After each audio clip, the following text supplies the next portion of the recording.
ముఖ్యమంత్రి గారు ఆలోచన చేసి మీకు చూపిస్తాం.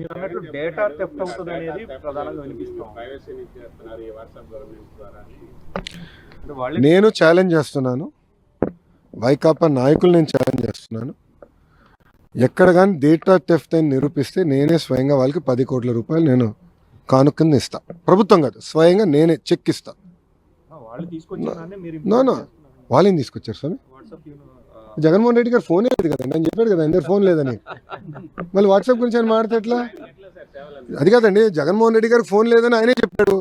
ఫోన్ పట్టుకుని తిరగడం ఆయనే చెప్పాడు ఒక ఇంటర్వ్యూలో. టీవీ9 ఉన్నాడు, టీవీ9 ఇంటర్వ్యూలో చెప్పాడు ఆయన. సో ఫోనే లేనాడు పాపం, వాట్సాప్ గురించి ఏం తెలుస్తున్నాడు? వదిలేసేయండి సార్ ఆయన. ఎందుకు? ఎవరండి ఫోన్ కొనిచ్చి పంపించమంటారా? అది కాదు, ఫోన్ కొనిచ్చి పంపించమంటారా? ఆయన ఇంకా ఎక్కువ సమయం ఎటుకో బెంగళూరులో ఉంటున్నారు. అక్కడ ఎటుకో మేము సర్వీసెస్ అందజేయాలి సార్. అనదర్ 2 months అన్న. టీసీఎస్ ఇప్పుడు మిలీనియం టవర్స్ నేను సైన్ చేశాను. 2 months we are hoping to start operations. క్యాంపస్కి ఆల్రెడీ ల్యాండ్ సెర్చ్ జరుగుతుంది. 2014 to 19 లో మీ గవర్నమెంట్ ఉన్నప్పుడే డేటా థెఫ్ట్ జరిగింది, హైదరాబాద్ కేంద్రంగా చేశారు అని చెప్పేసి వాళ్ళే ఆరోపించారు. ఇప్పుడు మళ్ళీ సేమ్ అదే ఆరోపణలతోటి. అవునండి, మళ్ళీ అధికారంలో ఉన్న 5 సంవత్సరాలు ఎందుకు నిరూపించలేకపోయారు? అధికారంలో వాళ్ళు ఉండే పనికిమాల కేసులను పెట్టారు. చంద్రబాబు నాయుడు గారిని 53 రోజులు జ్యుడిషియల్ రిమాండ్కి దొంగ కేసు మీద పంపించారు. మళ్ళీ డేటా థెఫ్ట్గా ఆనాడు నేను ఐటీ శాఖ మంత్రిగా చేస్తుంటే నిరూపించి ఉండాలి కదా. ఊరుకున్నారా? తప్పు చేయని వ్యక్తిని తీసుకెళ్ళి జైల్లో పెట్టారు. పొరపాటున తప్పు చేసి ఉంటే ఎక్కడుండేవాడు? నేను ఎందుకు తప్పు చేయాలి? నాకు అవసరం ఏముందండి? నాకు ప్రజల డేటా నాకెందుకు అవసరం? మాకు కావాల్సింది ఓటర్ లిస్టు, అది పబ్లిక్ డాక్యుమెంట్. మాకు కావాల్సింది ఓట్లు. ఈరోజు తెలుగుదేశం పార్టీ సిస్టమ్ మొత్తం ఓటర్ లిస్ట్ మీద డిపెండ్ అయి ఉంది. సింపుల్. మీరు కూడా సభ్యత్వం తీసుకొని మీకు అర్థమవుతుంది మా సిస్టమ్. ఏఐ గురించి ముందు మాట్లాడారు. గవర్నమెంట్ ఆఫ్ ఇండియా యూనియన్ బడ్జెట్లో ఏఐ సెంటర్స్ గురించి ప్రతిపాదించినట్టుంది కదా, అందులో ఏదైనా ఏపీకి తీసుకొచ్చే? చాలా ట్రిక్ క్వశ్చన్ అడుగుతున్నాను. నేను మంత్రి గారికి, గౌరవ ముఖ్యమంత్రి గారే లెటర్ రాశారు. Centre of excellence for education Andhra రాష్ట్రానికి ఇస్తే బాగుంటుంది. ఎందుకంటే విద్యాశాఖలో టెక్నాలజీతో జోడించి అనేక రిఫార్మ్స్ తీసుకురావాలని మేము అడుగులేస్తున్నాం. క్లిక్కర్ టెక్నాలజీ కానివ్వండి, ఏఐ తీసుకొచ్చి ప్రిస్క్రిప్టివ్ హోంవర్క్ కానివ్వండి, ప్రతి విద్యార్థికి ఏఐ ట్యూటర్ ఇంటికి వెళ్ళిన తర్వాత అందించాలనేది ఎన్డీఏ ప్రభుత్వం లక్ష్యం. అది భారతదేశంలో ఇప్పటికీ ఏ రాష్ట్రంలో జరగలేదు. తొలి రాష్ట్రం ఆంధ్ర రాష్ట్రంగా ఉండాలనేది మా లక్ష్యం. దాంట్లో భాగంగా ఈ సెంటర్ ఆఫ్ ఎక్సలెన్స్ మాకు ఇవ్వాలని మేము గౌరవ మంత్రి గారిని కోరటం జరిగింది. కూటమి ప్రభుత్వంలో చంద్రబాబు నాయుడు గారు ముఖ్యమంత్రి అయిన రోజు నుంచి తిరుపతి పరువు ప్రతిష్ట ఎలా దిగజారుస్తున్నారో లడ్డూ విషయంలో చూసాం. మొన్న మనుషులు చనిపోయిన విషయం మనం చూసాం. ఈ రోజు డిప్యూటీ మేయర్ ఎన్నికల్లో ఏ విధంగా మేయర్ మీద గాని, అలాగే వచ్చిన కార్పొరేటర్ల మీద, అలాగే దళిత ఎంపీ మీద దాడులు చేయడం మనం కళ్ళారా చూస్తున్నాం. ఒకవైపు వైఎస్ఆర్సీపీ నాయకులు మాకు అవసరం లేదంటూనే చంద్రబాబు నాయుడు, లోకేష్, మరోవైపు తమ నాయకులతో ఏ విధంగా కార్పొరేట్ల మీద, బస్సు మీద, అలాగే మేయర్ మీద, ఎంపీ గారి మీద దాడి చేశారు. రాళ్లతో కొట్టారు, బూతులు తిట్టారు, కొంతమందిని కిడ్నాప్ చేసి తీసుకెళ్లడం మనం కళ్ళారా చూస్తున్నాం. ఇవన్నీ కూడా పోలీసులు చూస్తుండగానే వాళ్ళ ప్రేక్షక పాత్ర వహించినప్పుడే జరగటం అనేది ఈ రాష్ట్రంలో లా అండ్ ఆర్డర్ ఎంత ఘోరంగా ఫెయిల్యూర్ అయిందో మనకు అర్థమవుతుంది. అండ్ పవన్ కళ్యాణ్ గారు, మీ ఎమ్మెల్యే, జనసేన ఎమ్మెల్యే తిరుపతిలో ఎంత దిగజారిపోయి ఈ రోజు కార్పొరేటర్ని కిడ్నాప్ చేస్తున్నారో ఒకసారి గమనించండి. నిజంగా మీరు చెప్పుకున్నట్టు చంద్రబాబు నాయుడు, లోకేష్, పవన్ కళ్యాణ్ మాకు 93% సీట్స్ వచ్చినాయి మన ఎమ్మెల్యే, ఎంపీ ఎలక్షన్ లో అన్నారు. మీది ఈవీఎం గెలుపు అని అందరూ కూడా అనుకున్నారు. అదే నిజం అనేది ఇక్కడ మళ్లీ ప్రూవ్ అయింది. ఎందుకంటే నిజంగా ప్రజల ఓట్లతో మీరు 93% సీట్లు సంపాదించుంటే ఈ రోజు ఒక డిప్యూటీ మేయర్ పోస్ట్ కి ఇంత రాద్ధాంతం చేసి, ఈ విధంగా రౌడీజం, గుండాయిజం చేసి కిడ్నాప్ చేయాల్సిన అవసరం ఉందా అని నేను అడుగుతున్నా. మీకు దమ్ము ధైర్యం ఉంటే, ప్రజలు మీ పక్షాన ఉన్నారు, మీ ప్రభుత్వం సక్రమంగా పనిచేస్తుంది, ఇచ్చిన హామీలు నెరవేరుస్తుంది అని మీరు నమ్ముంటే ఈ కార్పొరేటర్లతో రాజీనామా చేయించి మీ గుర్తు మీద గెలిపించుకొని మీరు ఎన్నికలు జరిపించుంటే ప్రతి ఒక్కరు మిమ్మల్ని శభాష్ ఉంటారు. కానీ ఇక్కడ జరిగే ఒక డిప్యూటీ మేయర్ ఎన్నికలకే ఈ విధంగా ఒక మహిళని చూడకుండా మేయర్ ని ఏ విధంగా హ్యూమిలేట్ చేస్తున్నారు, ఆమె మీద దాడి చేస్తున్నారు. అలాగే ఒక దళిత ఎంపీ గురుమూర్తి గారి మీద ఎలా బూతులతో తిట్టి దాడి చేస్తున్నారో టీవీలో అందరూ గమనిస్తున్నారు. సో మీరు ఫెయిల్యూర్ అయ్యారు. ఈ 7 నెలల కాలంలో ప్రజలు మిమ్మల్ని అసహించుకుంటున్నారన్న విషయం తెలిసి ఇలా దిగజారుడు రాజకీయాలు, రౌడీ రాజకీయాలు చేయాలనుకోవటం నిజం కాదా నేను అడుగుతున్నా. ఒకవైపు ఎలక్షన్ కమిషన్ మేము రిక్వెస్ట్ చేస్తున్నాం, ఇలాంటి కూటమి ప్రభుత్వం చేసే ఈ దారుణాలకి ఫుల్ స్టాప్ పెట్టండి. ఎవరైతే ఈ రోజు దాడి చేశారు, బూతులు తిట్టారు, కిడ్నాప్ చేశారో ఆ తెలుగుదేశం జనసేన నాయకులందరూ కూడా టీవీల్లో కనిపిస్తున్నారు. వాళ్ళందరినీ కూడా అరెస్ట్ చేసి వాళ్ళకి పనిష్మెంట్ ఇవ్వాలి.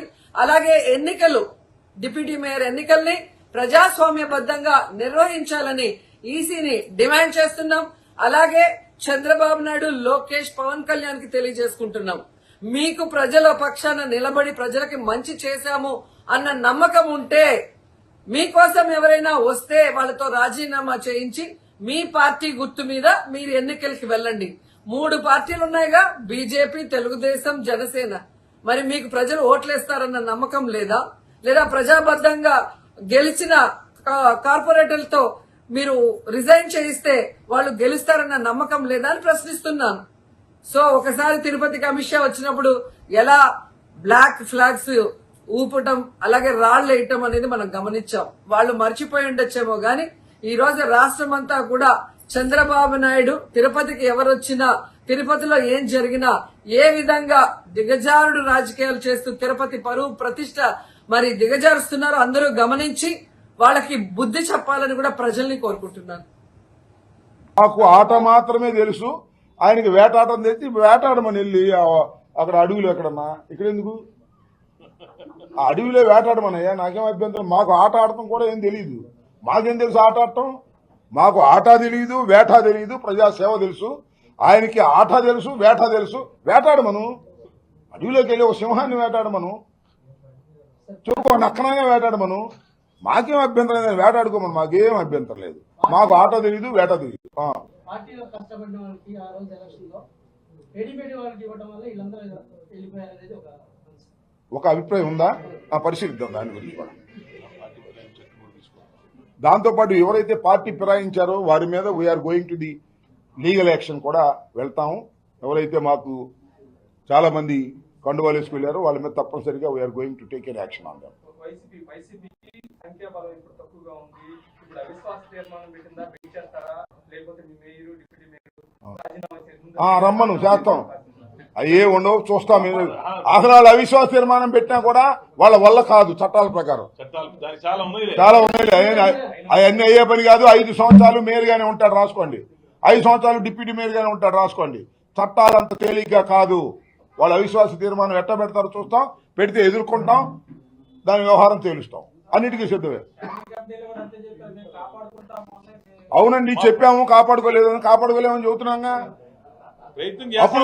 అప్పుడు కూడా అట్టగే చెప్పారు, ఇప్పుడు కూడా ఇట్లా చెప్పారు. ఏం చెప్పాలి మేము? వాళ్ళు మమ్మల్ని వేటాడతారు, మేము పారిపోతామని చెప్పాలా? తప్పుకోమని చెప్పాం కదా, తప్పుకునే ప్రశ్న లేదు. అసలు నోటిఫికేషన్ రాని చూస్తాం. అవిశ్వాస తీర్మానం పెట్టే సంఖ్య వాళ్ళకి లేదా ఎన్ని వేరే విషయాలు అవన్నీ డిస్కస్ లేటర్. వాళ్ళు పెట్టిన తర్వాత మళ్ళీ ప్రెస్ మీట్ ఉంటుంది. డోంట్ వరీ, మీకు ఒకేసారి చెప్పేసి అన్ని రాసేసుకుంటారు, కుదరదు. నిదానంగా చెప్తాం. వాళ్ళు అవిశ్వాస తీర్మానం పెట్టినప్పుడు మాట్లాడతాం. చాలా విషయాలు ఉన్నాయి. మేము దేనికైనా సిద్ధం అన్నాం కదా, ఇంకేంటి? We are ready for anything. Jagan గారిని మనోహర్ నాయుడు గారు ఆల్రెడీ డిప్యూటీ మేయర్ గారు కలిసారు. వాళ్ళకి ఏదైనా ప్రమోషన్ వచ్చింది, ఇక్కడ తప్పుకుంటారేమో అనుకుంటున్నారు. ఏమున్నాయో ప్రమోషన్ చేయడానికి? మాకు ఉద్యోగాలు లేకపోతే ప్రమోషన్ చేయడానికి ఏముంది? ఏమైనా ఎంపీకి ఇస్తారా? ఏముంది మా దగ్గర ఉద్యోగాలు లేకపోతే ఇంకా ప్రమోషన్ ఏంటి? ఉన్న ఉద్యోగాలు పోతుంటే ఎన్ని ప్రమోషన్, ఏ ప్రమోషన్ అయ్యా?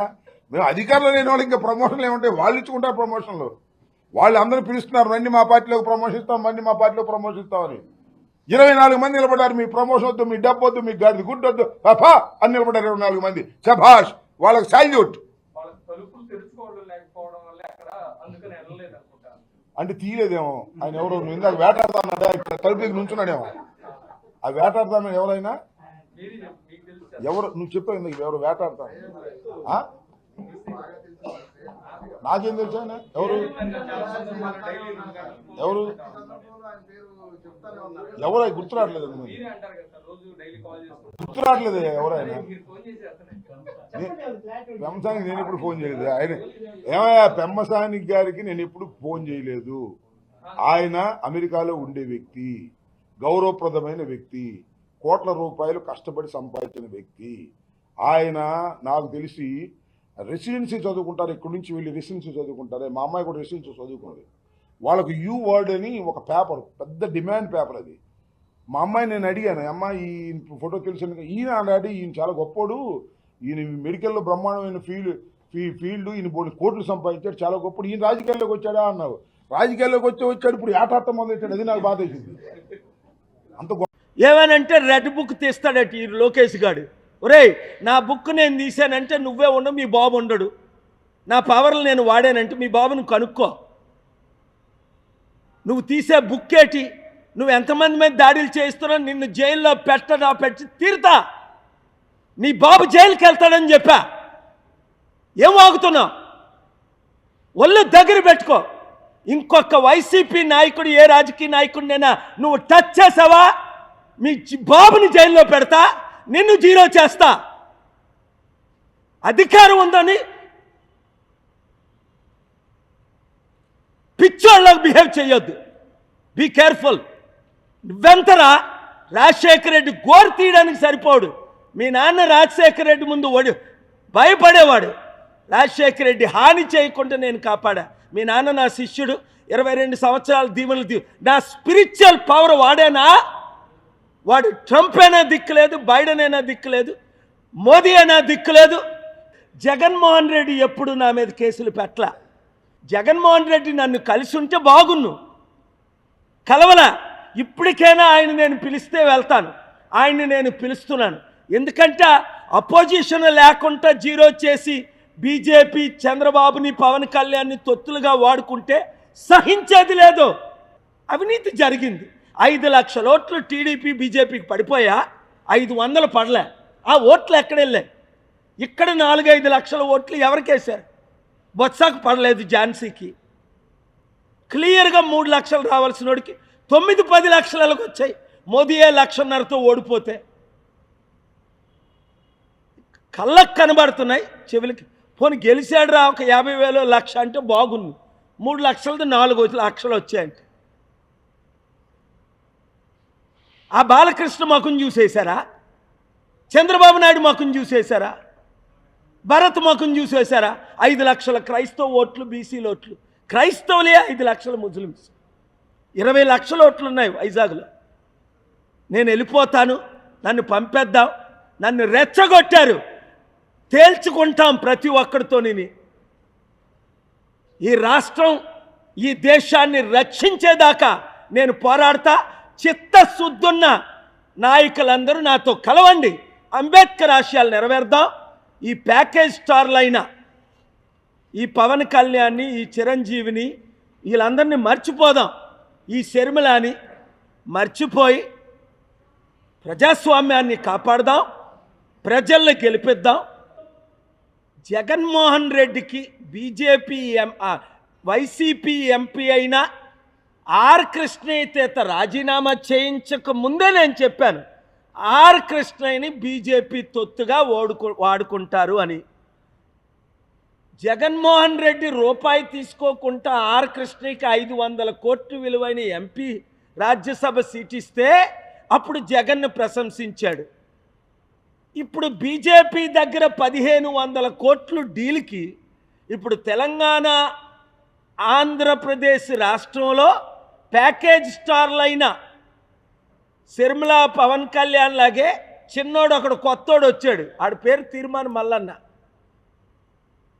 వాడి మీద అనేక రౌడీ షీటర్ కేసులు ఉన్నాయి. నేను బీసీని అని ఆర్ కృష్ణయ్యతో బీసీలందరినీ 80 కోట్లు ఖర్చు పెట్టి నిన్న మీటింగ్ పెట్టి మన బడుగు బలహీన వర్గాల్ని మోసం చేస్తున్నాడు. ఆర్ కృష్ణయ్య ఏమన్నా మేము బిచ్చగాలమా అన్నాడు.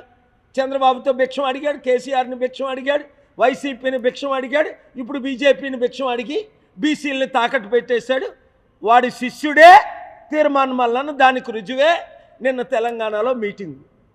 బీసీలారా, మనం అమ్ముడు పోవాలా? 60% ఉన్నోళ్ళవి. నేనున్నాను కదా, ఎవ్వరికీ అమ్ముడుపోని చిరంజీవిలాగా అమ్ముడుపోలేదు కాంగ్రెస్కి, పవన్ కళ్యాణ్ లాగా తెలుగుదేశం బీజేపీకి అమ్ముడుపోలేదు. ఎంత పెద్ద పదవులు ఇస్తానన్నా సరే. మీ కూటమి ప్రభుత్వానికి అసలు సంబంధం ఉందా? మీకు ఏ కార్పొరేషన్లో అయినా సరే మెజారిటీ ఉందా? ఏ మున్సిపాలిటీలో అయినా సరే ఆంధ్రప్రదేశ్ రాష్ట్రంలో మీకు మెజారిటీ ఉందా? అసలు కార్పొరేటర్లు లేరు, కౌన్సిలర్లు లేరు. మీరు ఏ విధంగా ప్రలోభాలకు గురి చేస్తారని చెప్పి అడుగుతా ఉన్నా చంద్రబాబు నాయుడు గారు. ఒక బాధ్యత కలిగిన ముఖ్యమంత్రి, నువ్వు ఏం మాటలు చెప్పావు, ఏమి ఆచరిస్తున్నావు? మున్సిపల్ చైర్మన్లు, వైస్ చైర్మన్లు, కార్పొరేషన్ డిప్యూటీ మేయర్, ఈ ఎన్నికల్లో కనీసం మీకు కార్పొరేటర్లు లేరు, కౌన్సిలర్లు లేరు, మీరు నిలబడటానికి అర్హులు కాదు మీ పార్టీ. ఈ రోజున మీరు ప్రలోభాలకు గురి చేసి, దౌర్జన్యాలు చేసి, అక్రమాలు చేసి మా వాళ్ళని మీరు లాక్కుంటారా? దౌర్జన్యం చేస్తారా? అసలు చీప్గా లేదా మీకు? ఏదో 10 నెలల మీ పరిపాలన అనుకుంటా, 10 నెలల మీ పరిపాలనలో మీరు వచ్చింది మొదలు మా పార్టీ వాళ్ళ మీద అత్యాచారాలు, మా పార్టీ వాళ్ళ మీద దౌర్జన్యాలు, మా వాళ్ళని చంపటం, ఊర్లో వదిలిపెట్టి వెళ్ళేలాగా మీరు బెదిరించడం, ఆఖరికి మహిళలను కూడా వదిలిపెట్టకుండా వాళ్ళ మీద దాడులు చేశారే.